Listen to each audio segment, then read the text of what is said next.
The most important room in the world, someone has said. These are pretty big claims for a place located just 1,300 kilometers or 800 miles from the North Pole. But then, this is no ordinary place. It's the Svalbard Global Seed Vault. Well, actually, this is just its front door. Inside the seed vault are a series of tunnels. It's not actually that cold right here, but as we go deeper, it is only going to get colder. This is Bente. You're an engineer, Bente? Yes, I am. You're going to show us where to go? Yeah. Fantastic. Next door. How many doors are there? 1, 2, 3, 4, 5 doors until we are into the secret room. 5 doors to the secret room. Whoa, that's what I'm talking about. These are the lengths of tunnel that take you down into the seed vault. This facility was built to last around 200 years and withstand earthquakes and explosions. It was placed on the side of a mountain, so even if all the ice on Earth melts, it will still be above sea level. There are 3 separate vault rooms where seeds are stored, but only one of them is in use right now, and it's buried over 120 meters from the front door. The whole point of putting the vault so deep in this mountain is to put it within permafrost. So all around me, the Earth naturally stays around -4 or -5 all year round. And that way, if something did happen and the coolant stopped flowing here, there was no power, then, well, behind these doors, it would still remain probably, -4 or -5 Celsius forever. Assuming, of course, global temperatures don't rise that much. This place is sometimes called the Doomsday Vault because even in a worst-case scenario, it should preserve the diversity of the world's food crops. Really in the mountain, surrounded by permafrost. And here's a cross tunnel that leads to 3 vault doors. Vault number 1 is up there. Vault number 2, and this is the one that's actually being used. And then vault number 3. It's pretty amazing to look up and see ice-covered ceilings and walls everywhere. The Svalbard Global Seed Vault works essentially like a bank vault. It's almost... Yeah, because the seeds lay in boxes like this. These boxes are sealed when they come to Svalbard, and none of us can open it. We put it to the security system at the airport just to check that it isn't any explosives or anything in it. But it works like a bank box. So we can't open this. Only the depositor can open and take out their seeds. So you don't open any of the seeds, any of the boxes that come here? No. Well, how do you know that people are really depositing the seeds like barley that they say they are and not other things? Just because they have signed a contract that says it. we can't be sure, but of course we trust them. Would there be seeds for some crops that people might consider illicit, like marijuana? That is said that shall not be in here. No drugs and also no gene-modified materials. No genetically modified seeds go in here? Yeah, Norway has asked for that, not genetical material is kept in here. Are there any particularly strange crops? Has anyone deposited anything that's really odd or weird? No, nothing weird is in here, but we get some questions from people who want to put in their own private seeds. I also have had letters from men wanting to put their gene material in here. That is really strange, and we don't answer those. This is the door of the vault, and behind here there are nearly 1 million different varieties of seeds from all over the world, kept at -18 degrees Celsius. You know how I can tell that it's -18 degrees in here? You can actually feel the moisture in your nose freeze, so your nostrils get all stiff. Yeah, and I see behind you we have some Canadian seeds, which is exciting for me because I am Canadian. So what sort of things do we have from Canada? I'm really not sure because this box on the outside doesn't tell what is in it. But these numbers here are connected to a database on the internet, so you can go in there afterwards. There you go. Yeah, you can go find out. Yeah, you can find out what has Canada got stored in the seed vault. What are we looking at right here? Yeah. It's like a bank vault, except everything that you've put in there is publicly available. Yeah, it is. These are the coolest boxes, I think. They are from North Korea. Oh my goodness. Handmade boxes. They look like they come from the 1960s or something. Do you think? Yeah, they do. They have been... They built them specially. Yeah, they built them specially because they got the measurements of how big should the boxes be, and these are built exactly on those measurements. And here you see North Korea is placed on the same shelves as the USA, is just on the back there. Right on the back side. Yeah, and you have South Korea just on the back. So here they are like in small United Nations, deep in the mountains of Svalbard. So these are the last few bare shelves in Vault 2. Once the other two vaults are full, there will be around 3 million different species of plants stored here, with over 500 seeds per sample. So one day there may be over 1 billion seeds stored inside this mountain, representing the vast majority of Earth's agricultural diversity. And you don't know today what kind of seeds that you can grow in 20, 30, 40 years from now because of the climate change. Perhaps you have to use another type of seed 30 years from now that can handle warmer climate, drier climate, wetter climate, whatever is going to happen. So that is why it's so important to have a backup of all these seeds, so that you are sure that you can also grow the food we need for the next generations to come. But this isn't the only seed bank on Earth. There are around 1,700 other gene banks around the world run by different countries and organizations. And at a cost of $9 million to build the Svalbard Seed Vault and millions more to run it, it's worth asking whether this is a costly redundancy or a valuable insurance policy. And perhaps the best people to answer this question are the Syrians, who last year were the first to make a withdrawal from the Seed Vault. The gene bank in Aleppo in Syria is now out of order. It's been bombed. So 1/3 of the material that is kept in here is now taken down to Morocco and Lebanon. And this is some of the material that now has been returned, so to get the material going again. That's why there's that's why it's empty. Will those seeds actually be used to grow crops? Yeah, they will, yeah. Over the last 13,000 years, we have cultivated millions of species of plants. The agricultural revolution underpinned the technological and population explosions that made our modern lives possible. The risk of a real doomsday scenario is incredibly remote. But whatever happens, thanks to this outpost at the top of the world, at least our seeds are safe. The Co-op, which is located in Svalbard, Butikken. Co-op is one of the big grocery stores. Well, it's a small grocery store, it's one of the biggest in town, and I'm going to show you around some of the prices, what you can expect in Svalbard. And yeah, the entrance have a motor bear right above the doors. Even though people carry rifles all around town for polar bear protection, a lot of stores and establishments actually don't allow people to carry rifles inside. So as a result, if you walk into, for example, this grocery store, there's a locker right here where you can store your guns, ammunition, and rifles. All you have to do is ask for the key, and then they can open it for you, and then you can store your rifle inside. It's not like because they have any problems with rifles or robbery or anything, but just for convenience, they can just put their rifles here inside the locker. Taco sauce, 850 kroner, and taco shells, 25.90. 39.50. And instant price is 19.50. And they have an instant MRE style food. One is the top.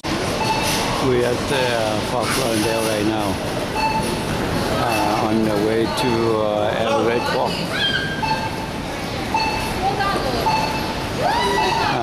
To take the cruise ship, go to several countries.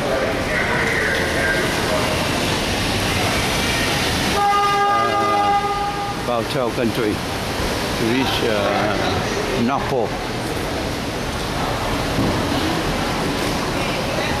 Shama, baby! Level 2.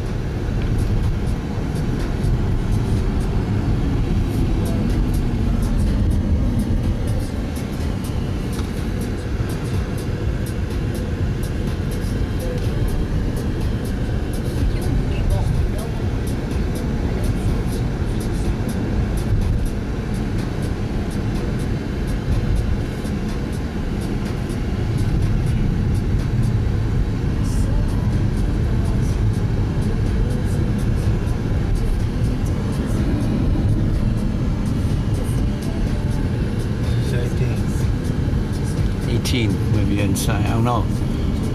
19. Yeah, 18. Okay, yeah.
Yeah, terminal 2. Trước mình đi từ đây mình đi qua phải nhưng mình có đi ngược lại này có đi. Oh, that's the one. Terminal 4.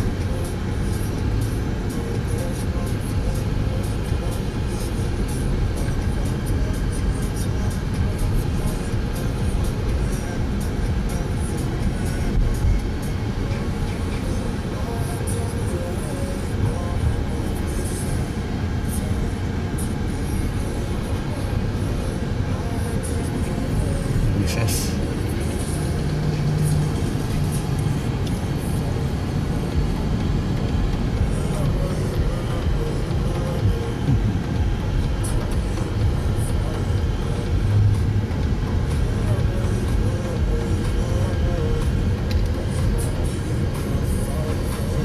Princess.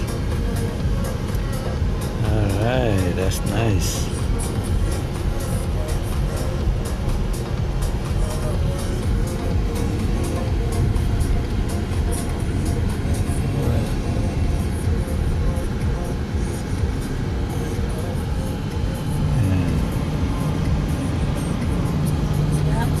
Oh, right here. Tôi phải ghé em. Mấy thằng này nè. Okay. Very nice, very nice. We bought a ship. Getting right on the ship. Cruise will be ready with that noon time. All right.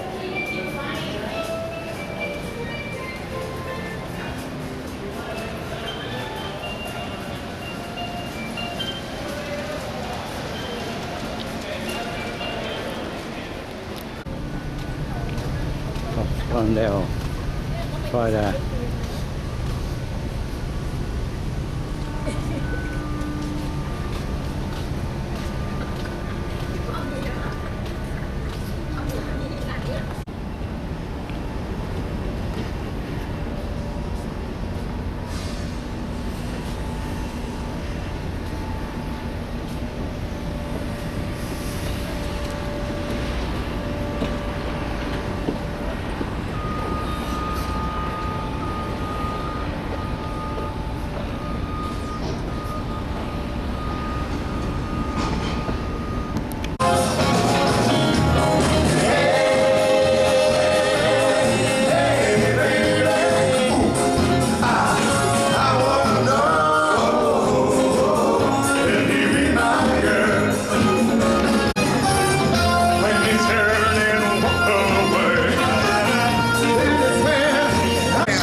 Everglades today.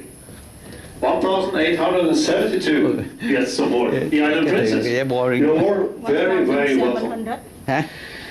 Well, we are just about ready to depart. We are doing some storage, as you probably can see down on the field. And we're almost complete. We should be ready to leave on time at 6 o'clock. And we are heading out of Port Everglades then and heading up north. Going to Halifax next. 3 sea days coming up. And after Halifax we have 5 sea days over to Reykjavik and then 2 other ports in Iceland, Ísafjörður and Akureyri. Then we have a sea day down to Lerwick and then another sea day to Cove, that's a port to Cork, and then Falmouth and Southampton, which will be our final port on this cruise. So it's an interesting cruise, a lot of sea days, but also some interesting things to see on the way over. It is a repositioning cruise and we're going quite far north, so you never know, we'll see what happens, but so far things are looking good. Forecast for the weather looking pretty favorable for us. There will be some wind there in the next couple of days, but it will be following wind and following sea, so it should be good. Forecast for Halifax is not too bad either. I will come back to more detailed forecast for Halifax when we get closer. All these sea days, ladies and gentlemen, we will have a noon announcement from the guys up here on the bridge, or maybe even from myself, and we'll keep in touch with everything that goes on and so forth. In the meantime, enjoy the Island Princess and everything around. Enjoy the sail away from beautiful Port Everglades. Thank you very much, ladies and gentlemen. Have a good evening on board the Island Princess. Hello. He took 2 old jazz standards and he put those songs together to give us this great hit. Now you see, you might remember back in the year that I was born, 1985. There you go, I just gave it away for you, okay? Now she was trying to figure it out, I know. But back in 1985, a man called David Lee Roth, he brought this tune back, but let us not... Today, Friday, May 27 at 9:18 a.m. I went to watch Diana, her own works. Princess Diana.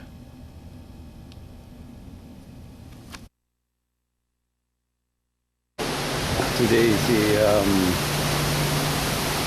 May 28, 2022. We approaching Halifax from Florida. Today the second days of cruise ship. We start June 6, June 7, June 8, now June 8, actually 3rd day of the cruise ship. We will land at the first port in Halifax, Canada, the day after tomorrow on 30th.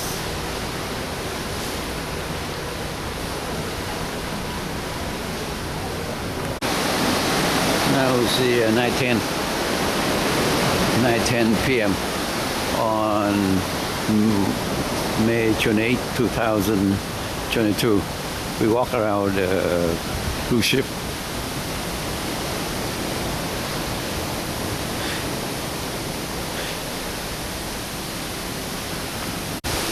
It's so beautiful. Now 9:15 p.m.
Today, Sunday, May 29, at the 6:55 p.m.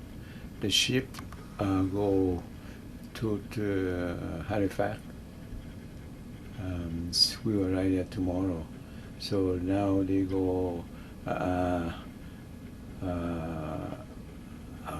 Massachusetts, New Hampshire.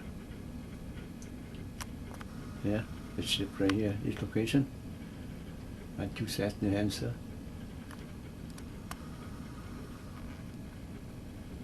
So we will rise the Halifax, Nova Scotia tomorrow.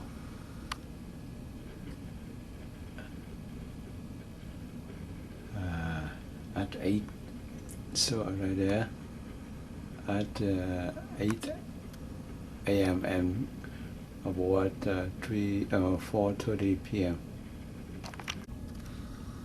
Today the Monday 30th,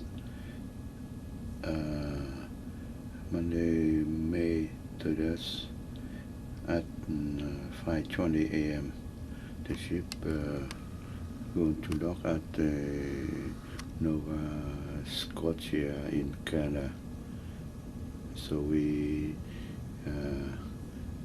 arrive at 8 a.m. and or about 4:30 p.m. Halifax, Canada.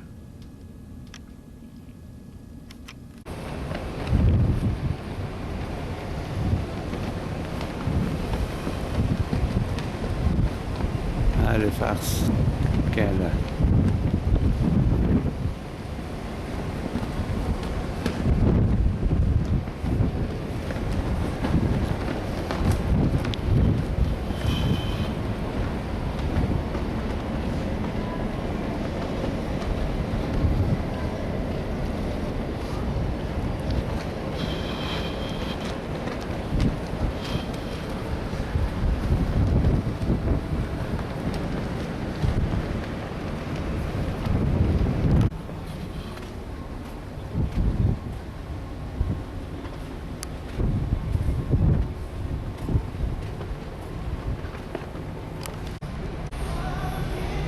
Halifax, Nova Scotia in Canada.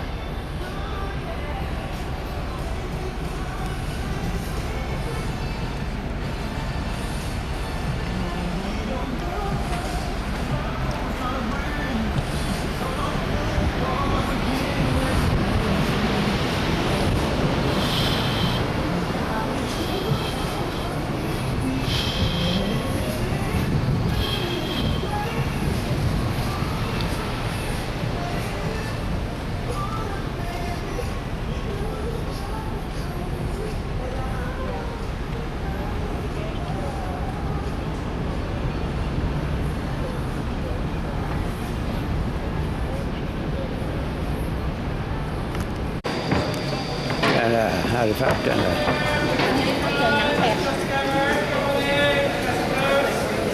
Good morning, fix up here. Stop face on.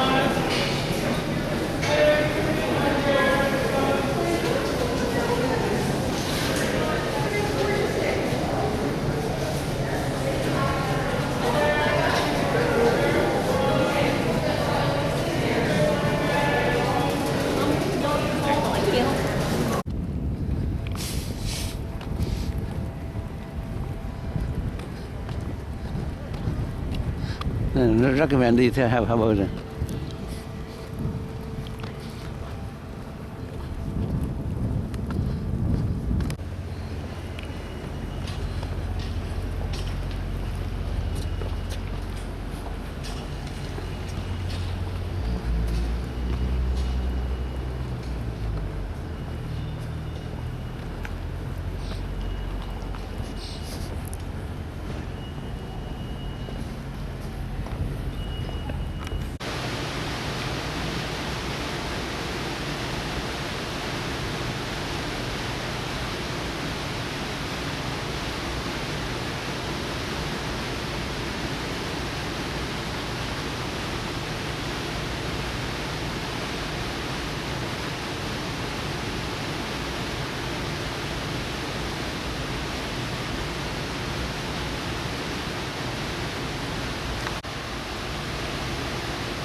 It's like south of England.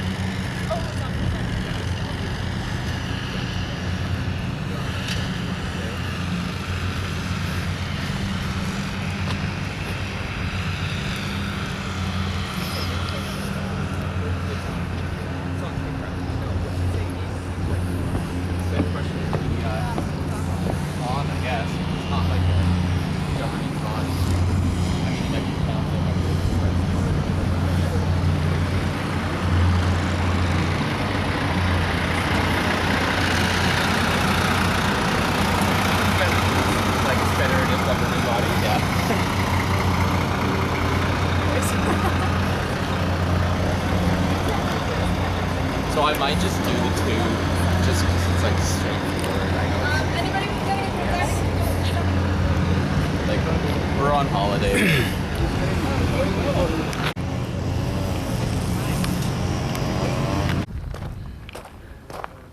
Citadel. Oh.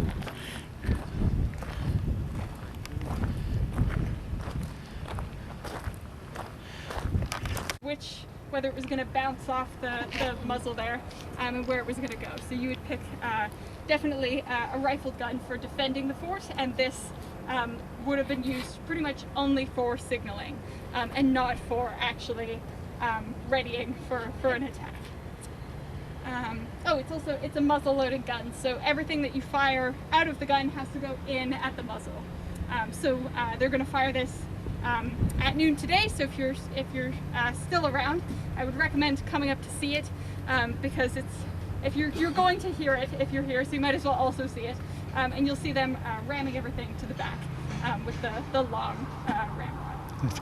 So if we want to see us, come here, right? At noon. Okay. You can watch from there or that direction. Okay, thank you. Yeah, so I would recommend that. Yeah. Does anyone have any questions about the noon gun at all? Is the story about the G8 true? I don't know that story. Oh, we heard the story that there was a G8 conference in Halifax and they forgot to tell the foreign security details about the noon gun, and they all very kind funny. of dove for the... No, I don't know if that's true, but that's a very funny story. Well, I was probably told by a taxi driver, which means it's probably not true. It's a Maybe great story. I'll see if I can find out. Yeah, we'll definitely hear it in all the things. When that was the newest technology, would the range have been all the way to the water? Yeah, it would have gone all the way to the water. But then, of course, they weren't really looking to fire on ships from up here, so yeah, just for signaling. So about 1,200 meters is the range. Yeah. Okay, by the way, it's 11:05. They had the tour somewhere. Yes, the tours start every hour at 5 past. Oh, where? In front of the information center. Where? Just over there. Where is it? So just at the front of that big building there. Oh, big building. Yes. Okay. And people will come out and they'll announce the tour. So How long the tour? about 45 minutes. Oh, so after the tour we come back here to see it again. Yes. Okay, thank you. All right. So we've got time for one more stop, which is going to be in the defensive ditch. So we'll head down. Your smooth bore guns are only accurate at short range, not very powerful. You suffer minimal damage to enemy material. Enough damage to slow your progress. But not enough to stop us. We penetrate the harbor 2 Point Pleasant. And sail into a curtain of cannon fire from Grand Battery, George's Island, and Fort Pleasant, as well as from any warships that have remained in port. Only if we continue into the main harbor. We do not. We sail to the northwest outlet. Will you take another pilot? Northwest Island? Calculated losses for capturing Halifax and the naval base. And time. Each defensive action, each confrontation consumes more valuable time. We break through, land our forces far clear, and march across the sparsely populated peninsula to capture the town and the naval base. But you Citadel stands in the way. The Citadel. I deep ditch. I was called a little place for play. But those aren't little ones. Dangerous bad anyway. You will lose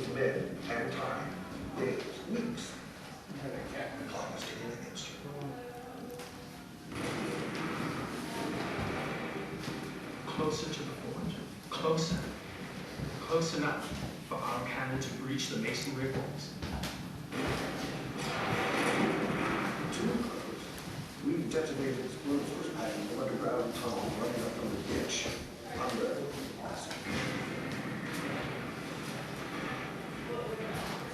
We know our losses will be headed. Nevertheless, we breached the wall. Not before entering the ditch of death.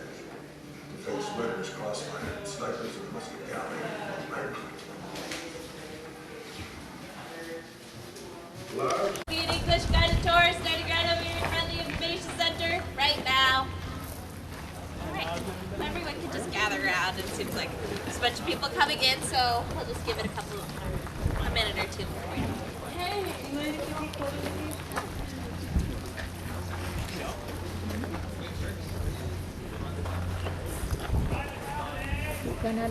Hey. After that, it was then handed over to Parks Canada and became the National Historic Site it is today. So you'll see a couple people walking around in historic kit. If they're dressed like myself, or an easy thing if they're wearing a kilt, they're representing a member of the 78th Highlanders. So they were a Scottish infantry regiment that was stationed here at this very citadel from 1869 to 1871. The other group of people you will see walking around is the 3rd Brigade of Royal Artillery. So anyone wearing a dark tunic and trousers, it kind of looks like a bellhop, honestly. So they were also stationed at this citadel during the same time as the 78th, just in either year added on either end. And they were in charge of firing all the guns you see up around the walls, and also the same thing for all the other forts that are around the city and the harbor in general. You'll also see some lovely ladies in pretty dresses walking around there representing soldiers' wives, who would have also been here and throughout the citadel during the entire time the 78 were here. So with that, just a couple safety things before we get going, folks. So as we're walking around, just mind your step on the parade square. As you can imagine, it wasn't designed for visitors and it's kind of uneven. If we go into any rooms, just mind your head. If you're really any taller than me, if you're not paying attention, you might hit it off the top part of the door frame. So they're pretty low. They weren't built lower because people were necessarily shorter back then. They were lower because if you have a shorter door frame, it makes the structure a lot more sound and less likely to fall over, especially if you're under attack.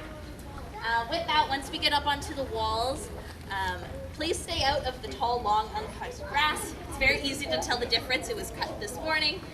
On the other side of that tall grass, up on the walls, is a 40 to 60 foot drop into the defensive ditch.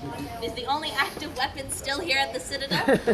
No one, and it's designed to break your legs or more likely kill you if you fall at the wrong angle. So it hasn't happened on a tour. I don't want this to be the first one, so please stay out of the tall grass. And with that, when we're inside, you folks don't have to wear a mask if you don't want. I will be putting on a mask though, just so you know. And with that, once again, my name's Sergeant Lake. If you have any questions throughout this tour, feel free to yell them out. I'll be more than happy to answer them to the best of my abilities. And with that, does anyone have any questions before we get going? Alright, so if there's no questions, the first stop we're going to go on this tour is to the rifle demo. So if everyone will follow me,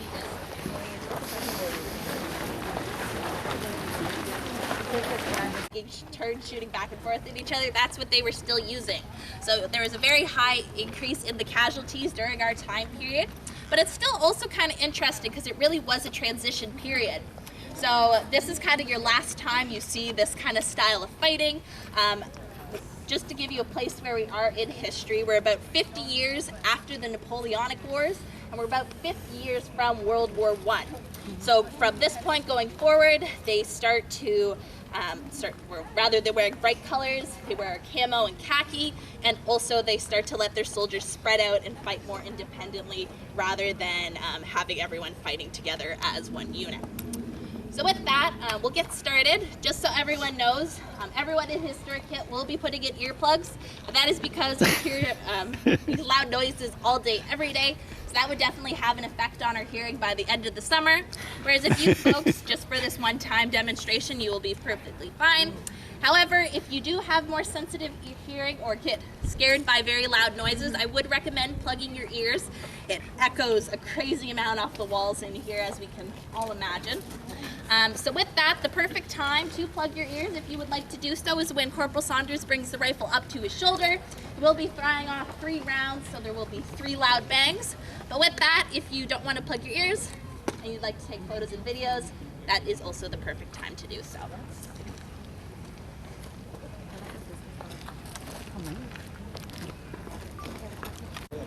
You fix your bayo.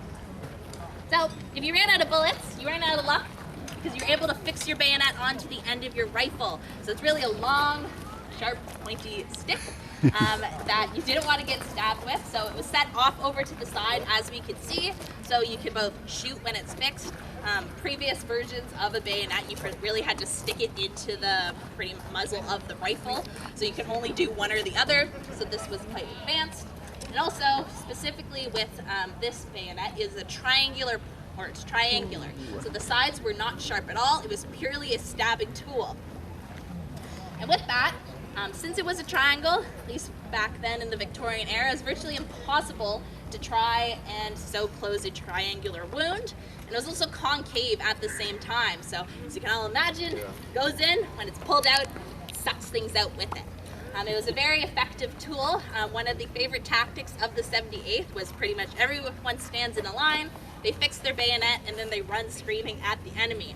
So if you can all imagine, big burly Scottish men dressed as Corporal Saunders is here, running screaming at you, that would personally scare me away very quickly. But with that, mine's a bit different when it comes to a bayo. It's called a yataghan. It's pretty much a short sword. But they still function the same way. You can fix them on the rifle and fire them, and still be able to fire them. So with that, does anyone have any questions for Corporal Saunders before we keep on going? Can we see one that's unshot? No, I don't have You're out. You're out. He fired all the ones he had. Okay. Yeah, so pretty much the same, just a bit cleaner looking. And they would have just had the actual like ball projectile part on if it was a live ammunition. But since they were just blanks, there was nothing on the top of them. Any other questions, folks, before we get going? Have you ever fired a real cartridge? No one here has fired off real cartridges from them. I can say with almost 100% confidence that they probably wouldn't fire a projectile anymore. At least if they could, I would probably be knocked over. They'd have some pretty bad recoil, but no one has fired any. Any other questions? Okay, with that, everyone can follow me this way. Yeah. Thank you. Thank you. Thank you.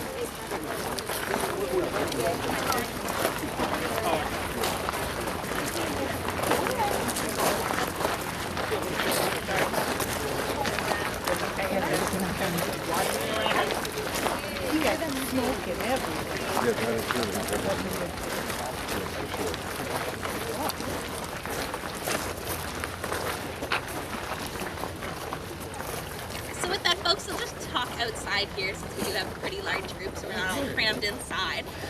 But the next stop on our tour will be the South Powder Magazine.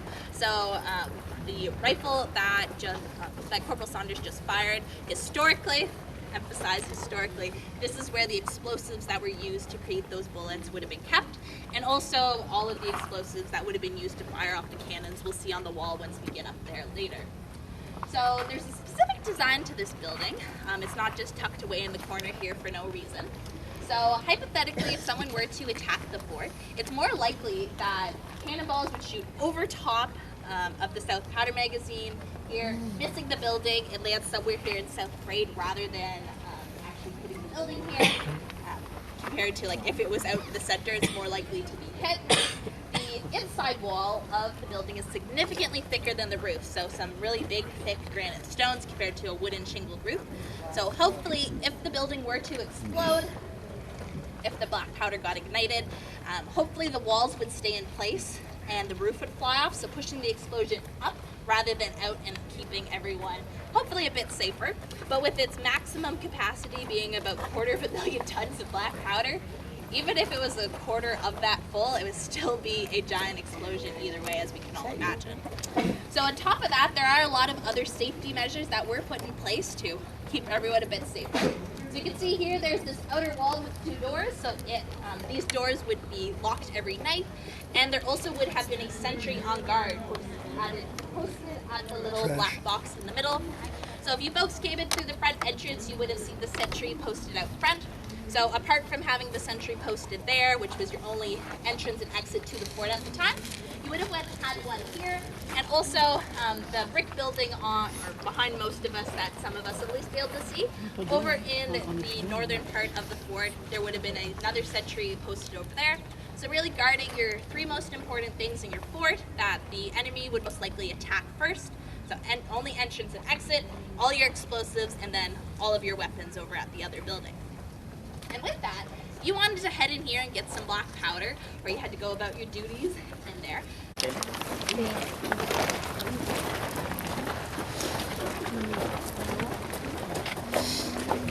Nếu mà ba đi với cái tụi không mà nó ón cái ba không có thay.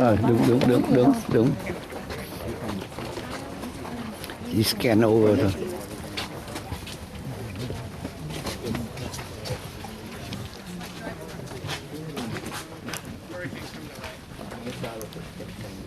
Slate roof. Oops, there you are. Slate roof. Yeah.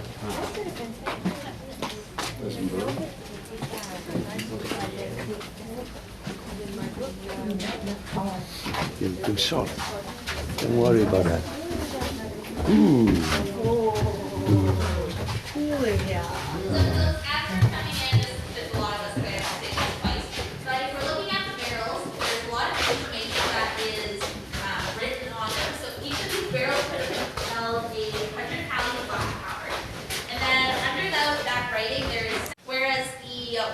Denotes that it's a bit older, it's been sitting around for a bit longer, it's not as fresh. So if you're just making blanks for the rifles, or if you're just firing off a signal from one of the cannons, you'd want to use a barrel of the white with the white writing. And also on the barrels, you'll notice that there are H's stamped. So historically, all of the black powder for the United Kingdom and just the British Empire in general was all made in England. So, to guarantee its arrival here in Halifax, they stamped H's on the barrels, really used as a very old kind of style of postal code, and it guaranteed the black powder's arrival here in Halifax. We'll head on out now, so everyone isn't as cramped, and if anyone has any questions, we'll ask them outside.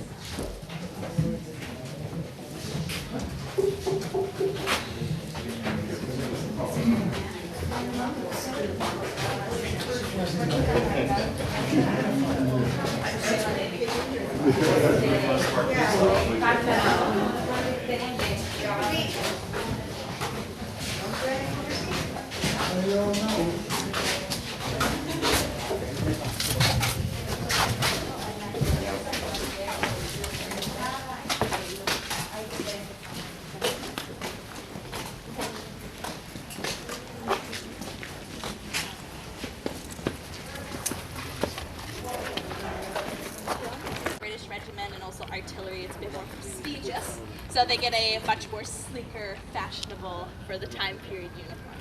With that, before we head up onto the wall? What is it? This here? Yeah, so this here is called a sporn. So it is kind of a traditional, kind of, what is it? It's, or sporn means pouch or purse in Gaelic. So historically, kilts didn't have pockets in them, so this was really the pockets to the pockets of the pants. However, they just had to be 2 separate things. So it really is that's kind of the functionality of it, whereas it is both ornamental. It's just kind of traditional for kilts to be worn with sporns. But another practical purpose is it helps weigh the kilt down in the front, so it doesn't really slide up in the front as much as it might in the back. Okay, everyone can follow me up. We're just going to head up this ramp.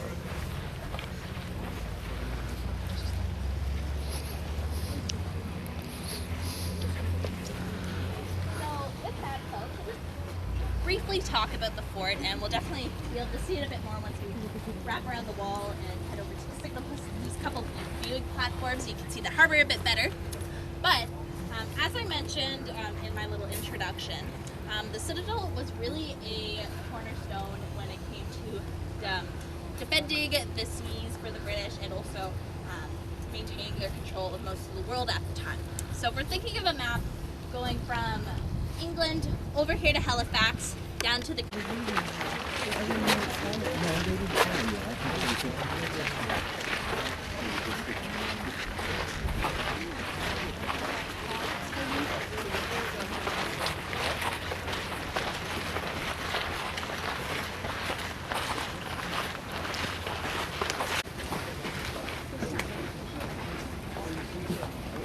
đúng timing, đúng timing làm để nó xuất gần á.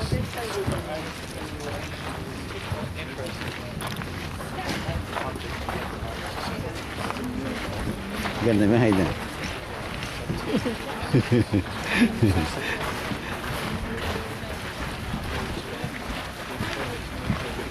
weight of the cannon itself. Altogether, the cannon and the carriage weighs about 3 tons. You can move it pretty easily if you have the right tools. Just pushing on it, it probably won't move, but if you have a hand spike, which is pretty much a big long stick, and you use some leverage, it works pretty well and you can move it fast. But the 12 pounds refers to the size of the cannonball you'd be able to fire out of it. So 12-pound cannon for a 12-pound cannonball, and to fire off that 12 pounds, it would have taken about 3 pounds of black powder to fire off. Nowadays, we don't fire any projectiles, as we can all imagine. These apartment buildings would be in pieces after every single day of us firing it. Also pretty bad if you keep having the windows open. But with that, nowadays when we fire off our signal, it's just the charge. So that is a 1 pound charge of black powder. It's still very loud, even compared, even though it's a third of what was used to fire a cannon. Historically, they would have used 2 pounds, so double the amount, double the loudness, as folks will go in about a little bit. But once you get above 1 pound of black powder, car alarms start to go off. It's a bit of a mess, so we just stick with the 1 pound. And with that, this gun is actually even outdated for our time period. So the model is an 1808 model. Where we have the building over there is the Army Museum, which is pretty cool. It has some nice artifacts. So getting into it pretty much once again. What they're doing now is clearing the veg and searching the gun. So this just ensures that before they fire it, there's nothing in there that could potentially become a projectile and cause a big mess. As we can all imagine, if you're not expecting to fire off something and then something comes flying out. And also, it's just a check to make sure that the gun is actually functional and will be able to work as they're loading it. Because previously, you know, the gun has been checked for things. There has been a bunch of rocks in there. I've heard there's been a pigeon in there before. Like, there's a lot of different things that could potentially cause the gun to mess up, or, as I've been saying, you just don't want to shoot anyone by accident. So with that, the 2 tools they used was the wad hook, which was the one that it's pretty much a big corkscrew on a stick that you spin down the barrel. You spin it at the back a couple times to potentially collect everything, and then you spin it out, and as you do so, you pull up so it drags anything with it. And then they use the priming iron, which is pretty much a big piece of metal on a stick that has a loop in the end, and that is put through the vent, so the little hole in the back, you can see it a bit closer on the gun that's closest to us, and that just makes sure there's nothing actually there that would go potentially inhibit the igniting functions and just system of the gun. So with that, we'll be loading shortly. So the gun, we set our gun to the atomic clock in Ottawa, so it's very exact. Historically, they did fire it at 12 o'clock. They also would have fired it around 9:30, 9 o'clock in the evening time to let the soldiers know they had about a half an hour before they had to be back in their barracks, or they'd be out past curfew and get in a lot of trouble. But with that, the 12, it really functioned as a signal, since most since most soldiers at the time were too poor to afford a watch, so it just kept everyone on time. So with that, they are now loading. So the sergeant is bringing up the actual powder charge. It's in a little silk bag, and the sergeant major is grabbing the rammer. So that's actually the tool that is used to push the charge all the way to the breech of the gun, so the end of it. But before he can do that, he has to wait because the actual vent part needs to be covered to prevent any airflow from going through the gun. So we only fire it once a day, but historically it could have been fired more than once. So by covering the vent, it prevents any airflow from being pushed through the gun that could potentially ignite it beforehand. So what just happened was that long piece of metal, the priming iron, was put down through the vent to strike the charge that was pushed all the way to the back, and that breaks it open. And as it's pulled out, a bit of that black powder is now drawn up into the vent. And what the sergeant is doing now is putting the quill into the vent. So that's actually what is touched to ignite the cannon and the charge and everything. So historically, it was a bit different, the actual ignition system that they used, but nowadays it's pretty much a piece of masking tape with a bunch of black powder sprinkled on it, rolled up and shoved in a straw, and it is fanned out at the top. It worked pretty well. It gets the job done, just not the same historically. So what happens is now he is holding the linstock. So it's really a big slow match. Kind of a stick with a T with a bunch of rope that was soaked in chemicals. So that is lit on fire. So you have a bit of a distance, so you don't have to get your hand right up in there and potentially have it blown off. And with that, so when the fire command comes, the linstock is turned to touch to the quill catches fire, that goes down the vent, that little bit of black powder that was drawn up into the vent then catches on fire, carrying on that chain reaction, catching the rest of the charge on fire. Big boom, big loud noise, big poot of smoke to look like we fired off the cannon without any actual. And would have worked the exact same way if there was a projectile in there, that all that force from the big charge of black powder pushing the cannonball out with the big poot of smoke and loud, extra loud noise. Yeah. So with that, it is about 2.5 minutes precisely until the gun goes off. So once again, everyone that is putting in, or that is in Historic Kit, will be putting in earplugs, just because we hear lots of loud noises all day, every day. So don't want to damage your hearing with that. But if you folks want to experience the real thing and not put your earplugs, cover your ears, you don't have to. But if you would like to, this is significantly louder than the rifle firing was. So there will be a 30-second warning, and I will give you folks that. The command that is said is hook up, so that's 30 seconds if you would like to plug your ears, but also if you want to start filming or get ready for any photos, that is the perfect time to start too. Question. Yes, of course. Are these guys military? Or? No, so everyone in Historic Kit isn't affiliated with the military. We work for a non-for-profit that's called the Halifax Citadel Society. So really it's mainly students, but not military affiliated, just a fun, very unique summer job.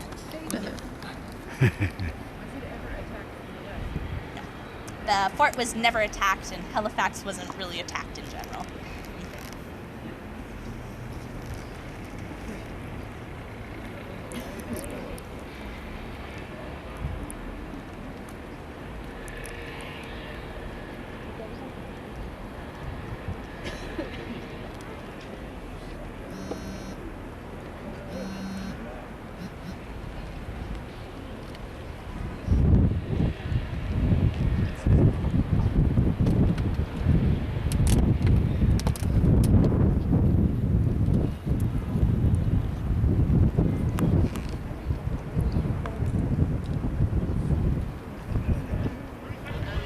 Alright, that's 30 seconds if you'd like to get ready or plug your ears.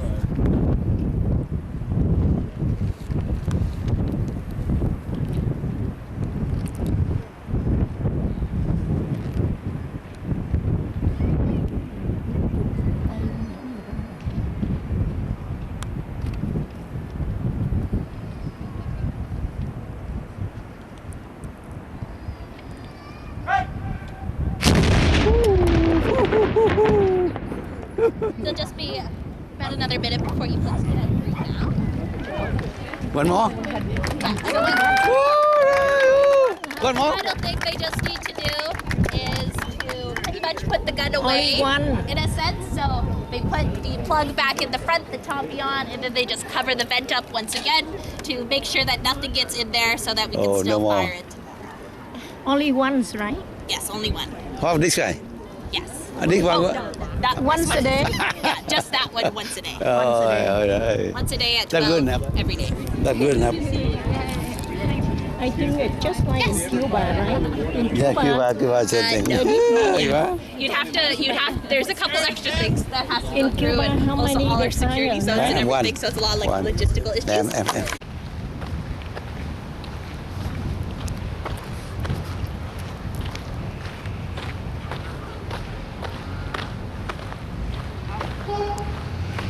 Ồ, đẹp quá.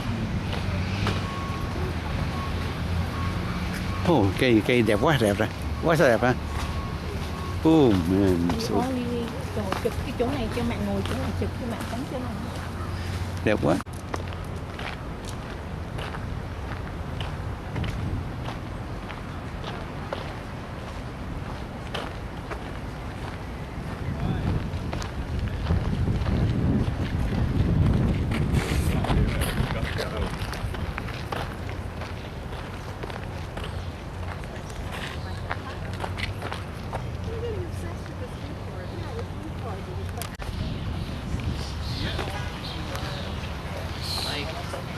Oh, it's so disgusting.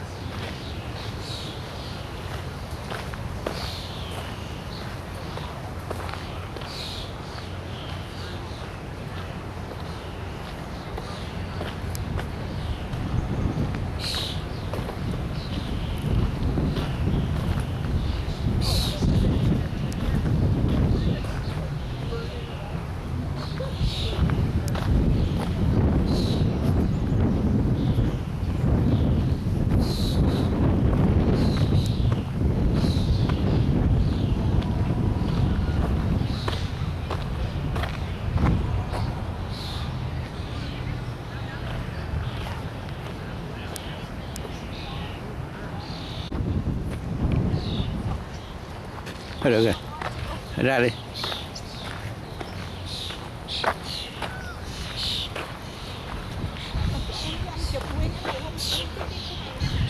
Thôi ra chụp mà. That's a big mistake.